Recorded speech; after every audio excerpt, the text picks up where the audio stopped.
राधे दोस्तों, जय श्री कृष्ण। तो आइए श्रवण करते हैं सप्तशती अध्याय 1। ओम प्रथम चरित्र के ब्रह्मा ऋषि, महाकाली देवता, गायत्री छंद, नंदा शक्ति, रक्तदंतिका, बीज, अग्र तत्व और त्रिवेद स्वरूप है। श्री महाकाली देवता की प्रसन्नता के लिए प्रथम चरित्र के जप में विनय योग किया जाता है। भगवान विष्णु के सो जाने पर मधु और कैटभ को मारने के लिए कमल जन्मा ब्रह्मा जी ने जिनका स्तवन किया था, उन महाकाली देवी का मैं ध्यान करता हूँ। वे अपने 10 हाथों में खड्ग, चक्र, गदा, बाण, धनुष, परिघ, शूल, भुसुंड मस्तक और खड्ग धारण करती है। उनके 3 नेत्र हैं।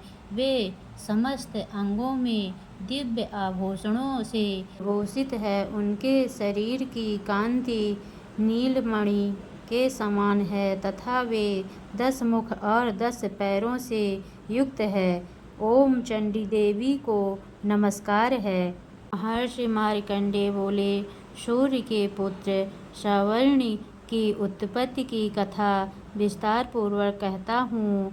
सुनो। सवर्णी महामाया की कृपा से जिस प्रकार मनवंतर के स्वामी हुए, उसका भी हाल सुनो। पहले प्ररोचिष नामक राज्य था। वह प्रजा को अपने पुत्र के समान मानते थे, तो भी कोला विंध्यवंशी राजा उनके शत्रु बन गए थे।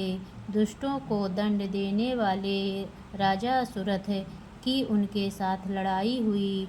कोला विंध्यवासियों के संख्या में कम होने पर भी राजा सुरथ युद्ध में उनसे हार गए तथा वह अपने नगर में आ गए। केवल अपने देश का राज्य ही उनके पास रह गया और वह उसी देश के राजा होकर राज्य करने लगे, किंतु उनके शत्रुओं ने उन पर वहां आक्रमण किया। राजा को बलहीन देखकर उसके दुष्ट मंत्रियों ने राजा की सेना और खजाना अपने अधिकार में कर लिया। राजा सुरथ अपने राज्य अधिकार को हार कर शिकार खेलने के बहाने घोड़े पर सवार होकर वहां से एक भयंकर वन की ओर चल दिए। उस वन में उन्होंने महर्षि मेधा का आश्रम देखा।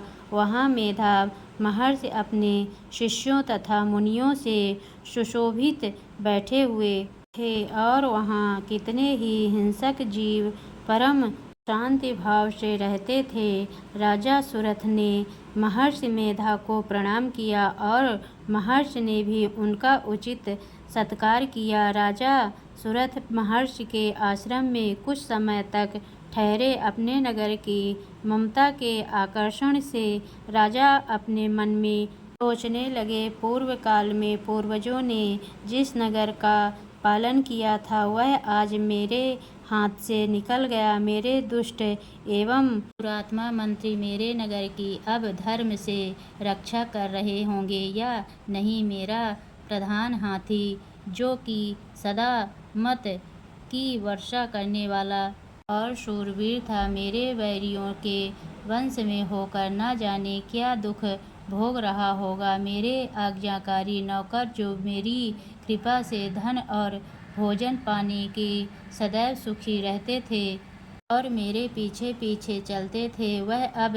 निश्चय ही दुष्ट राजाओं का शरण करते होंगे तथा मेरे दुष्ट एवं दुरात्मा मंत्रियों द्वारा व्यर्थ ही धन को व्यय करने से संचित किया हुआ मेरा खजाना एक दिन अवश्य खाली हो जाएगा। इस प्रकार की बहुत सी बातें सोचता हुआ राजा निरंतर दुखी रहने लगा। एक दिन राजा सुरथ ने महर्षि मेधा के आश्रम के निकट एवं वैश्य को देखा। राजा ने उससे पूछा, भाई तुम कौन हो? यहाँ तुम्हारे आने का क्या कारण है और तुम मुझे शोकग्रस्त अनमने से दिखाई देते हो, इसका क्या कारण है? राजा के यह नम्र वचन सुन वैश्य ने महाराज सुरथ को प्रणाम करके कहा। वैश्य बोला, राजन, मेरा नाम समाधि है। मैं धनियों के कुल में उत्पन्न एवं वैश्य हूँ। मेरे दुष्ट स्त्री पुत्रादिकों ने लोभ से मेरा सब धन छीन लिया है और मुझे घर से निकाल दिया है। मैं इस तरह से दुखी होकर इस वन में चला आया हूँ और यह रहता हूँ।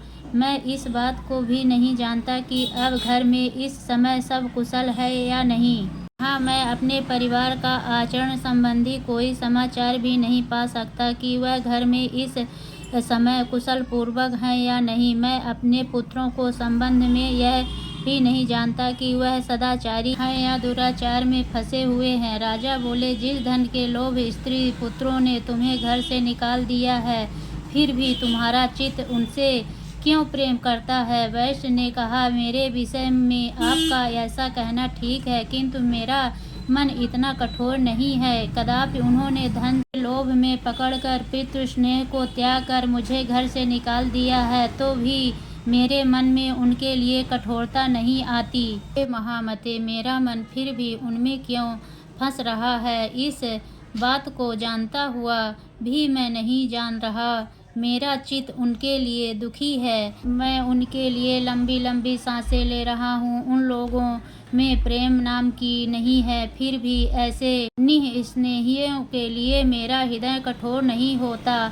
महर्षि मार्कंडेय जी ने कहा, हे ब्राह्मण। इसके पश्चात महाराज सुरथ और वह वैश्य दोनों महर्षि मेधा के पास समीप गए और उनके साथ यथा योग्य न्याय भाषण करके दोनों ने वार्ता आरंभ की। राजा बोले, हे भगवान, मैं आपसे एक बात पूछना चाहता हूँ, सो आप कृपा करके मुझे बताइए। मेरा मन अधीन नहीं है, इससे मैं बहुत दुखी हूँ। राज्य आदि की चिंता अभी तक मुझे बनी हुई है और मेरी यह ममता अज्ञानियों की तरह बढ़ती ही जा रही है। और यह समाधि नामक वैश्य भी अपने घर से अपमानित होकर आया है। इसके सज्जनों ने भी इसे त्याग दिया है। सज्जनों से त्यागा हुआ भी यह इनसे हार्दिक प्रेम करता है। इस तरह हम दोनों ही दुखी हैं। हे महाभाग, इन लोगों के अवगुणों को देखकर भी हम दोनों के मन में उनके लिए ममता जनित है,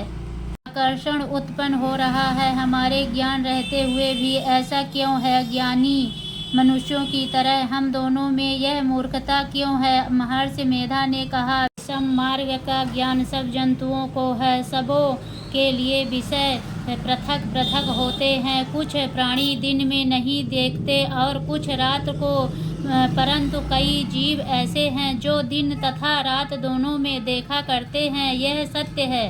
मनुष्यों में ज्ञान प्रधान है, किंतु केवल मनुष्य ही ज्ञानी नहीं होता। पशु पक्षी आदि भी ज्ञान रखते हैं। जैसे यह पशु पक्षी ज्ञानी है, वैसे ही मनुष्यों का ज्ञान है, और जो ज्ञान मनुष्यों में वैसे ही पशु पक्षियों में है, तथा अन्य बातें भी दोनों में एक जैसी पाई जाती है। ज्ञान होने पर भी इन पक्षियों की ओर देखो कि अपने मुख में पीड़ित बच्चों की चोंच में कितने प्रेम से अन्न के दाने डालते हैं। हे राजन, ऐसा ही प्रेम मनुष्यों में अपनी संतान के प्रति भी पाई जाती है। लोभ के कारण अपने उपकार का बदला पाने के लिए मनुष्य पुत्रों की इच्छा करते हैं और इस प्रकार मोह के गड्ढे में गिरा करते हैं। भगवान श्री हरि की जो माया है, उसी से यह संसार मोहित हो रहा है। इसमें आश्चर्य की कोई बात नहीं है, क्योंकि वह भगवान विष्णु की योग निद्रा है। यह माया ही तो है जिसके कारण संसार मोह में जकड़ा हुआ है। यही महामाया भगवती देवी ज्ञानियों के चित्त को बलपूर्वक खींचकर मोह में डाल देती है और उसी के द्वारा संपूर्ण जगत की उत्पत्ति होती है। यही भगवती देवी प्रसन्न होकर मनुष्य को मुक्त प्रदान करती है। यही संसार के बंधन का कारण है तथा संपूर्ण ईश्वरों की भी स्वामिनी है। महाराज सुरथ ने पूछा, भगवान, यह देवी कौन सी है जिसको आप महामाया कहते हैं? हे ब्राह्मण, वह कैसे उत्पन्न हुई और उसका कार्य क्या है? उसके चरित्र कौन कौन से हैं? प्रभो, उसका जैसा प्रभाव हो, वैसा स्वरूप हो, वह सब की कृपा कर मुझसे कहिए, मैं आपसे सुनना चाहता हूँ। महर्षि मेधा बोले, राजन, वह देवी तो नित्य स्वरूपा है। उसके द्वारा यह संसार रचा गया है। तब भी उसकी उत्पत्ति अनेक प्रकार से होती है। यह सब आप इसे सुनो। यह देवताओं का कार्य सिद्ध करने के लिए प्रकट होती हैं। उस समय वह प्रसन्न हुई कहलाती हैं। सार को जलमय करके जब भगवान विष्णु योग निद्रा का आश्रय लेकर शैया पर सो रहे थे, तब मधुकैटभ नाम के 2 असुर उनके कानों में मैल से प्रकट हुए और वह श्री ब्रह्मा जी को मारने के लिए तैयार हो गए। श्री ब्रह्मा जी ने जब उन दोनों को अपनी ओर आते देखा और यह भी देखा कि भगवान विष्णु योग निद्रा का आश्रय लेकर सो रहे हैं, तो वह उस समय श्री भगवान को जगाने के लिए उनके नेत्रों में निवास करने वाली योग निद्रा की स्तुति करने लगे। श्री ब्रह्मा जी ने कहा, हे देवी, तुम ही सुधा और तुम ही वशटकार हो। स्वर भी तुम्हारा ही स्वरूप है। तुम ही जीवन देने वाली सुधा हो।